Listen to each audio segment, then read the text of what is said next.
31 août 1895.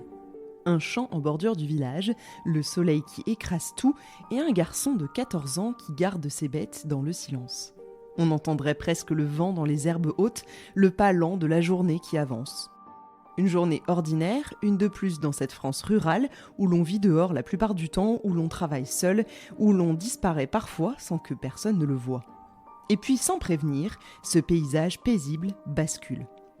Ce qu'on découvre là et ailleurs, avant et après, ne ressemble pas au crime habituel. Ce n'est pas une querelle de voisinage, ce n'est pas une histoire de jalousie, ce n'est pas une vengeance. Non, c'est autre chose, quelque chose de plus froid, de plus répétitif, de plus incompréhensible aussi. Un crime qui n'est pas un point final, mais un maillon d'une longue chaîne. Car ce meurtre n'est pas isolé. Il s'inscrit dans une série, même si personne à l'époque ne sait encore penser en termes de série. Chaque affaire est traitée seule, enfermée dans son village, enterrée dans son propre dossier. On cherche un coupable du coin, un rôdeur, un vagabond de passage. Et pendant ce temps, sur les routes, quelqu'un marche.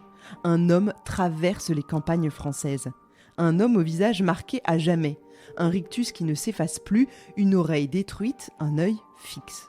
C'est une silhouette qui apparaît, demande parfois du pain ou de l'eau, puis disparaît.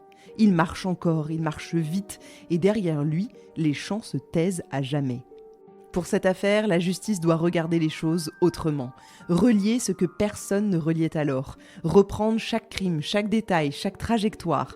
Dans un cabinet d'instruction, un juge empile des dossiers et tente de faire apparaître un dessin dans le chaos. Dans une cellule, un médecin observe, note et traque la faille minuscule entre le délire et la manipulation. Et au centre, une interrogation qui va fissurer la justice de l'époque. Folie réelle ou folie surjouée? Et surtout cette question qui reste, peut-on être à la fois malade et responsable de ses actes? Je vous raconte très bientôt l'affaire Joseph Vacher. 3 épisodes comme d'habitude, une traque, une bataille d'experts et une histoire qui a changé pour longtemps la manière dont on juge les crimes en France. Je vous donne donc rendez-vous ce vendredi 7h pour découvrir avec moi la 29e saison de Crimes oubliés consacrée à l'affaire Joseph Vacher.